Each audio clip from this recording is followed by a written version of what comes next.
Habang nagsisikainan yung mga bisita, nauna na kami dito sa mga booths. Una na kami dito sa Beans and Brews. Hipag ko lang sana kukuha kasi hindi naman ako nagko-coffee. Pero meron din pala sila nitong iced choco drinks. Triple chocolate tong in-order ko. Sa hotdog corner naman kami sumunod. Tinatanong ko tong si Ken kung wala bang hotdog on buns. Char. May mga gawa na nga din palang cotton candy. Pero hindi na muna kami kumuha. Dito na kami sa ice cream corner dumiretso. At syempre, ang aming last stop, ang sweet corner. Dito talaga ako pinaka nag-enjoy. Kumuha na ako ng sprinkle donut, brownies, caramel bites, mango jelly, marshmallow sprinkles, gummy bears, gummy worms, ice gems, cookies, cake pops, at mini cupcakes. O, diba? Lahat kinuha ko. Pagkatapos ko ubusin lahat ng kinuha ko, outfit check muna si Just. Outfit na nakaapak. Ayaw na ayaw niyang nagsasapatos. Natatanggal niya talaga. Tamang pa-cute-cute lang.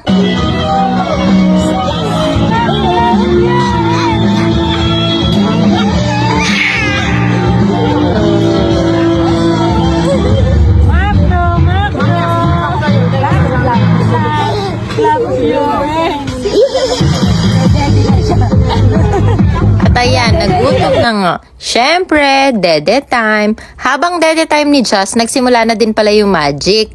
Hipag ko na nga yung natawag pa ng magician. Hindi ko alam kung magic pa to o may balak lang. Char. Lang close. Kami nararamdaman na po ba kayong kakaiba?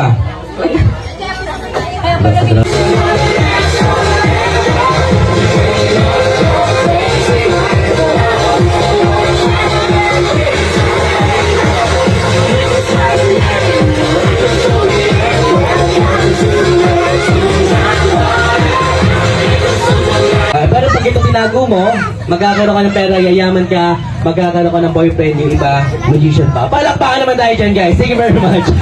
After ng magic, nilabas na nga nung magician yung birdie niya. Yung puppet na birdie. Tuwang-tuwa naman yung mga bata dito sa puppet show. Wala nga pala si Gio dyan. Ayaw na daw kasi kay Birdie. Hinahanap niya pa rin si Tom Tom na laging gutom. Nakikita mo? Hey, boy! Sige, kung nakakita ka ng unggoy, titigan mo.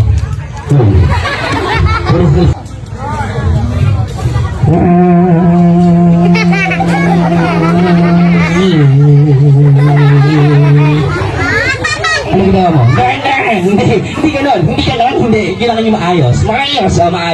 Alright, kuya, what is your name? My name is Birdie. Wow, Birdie.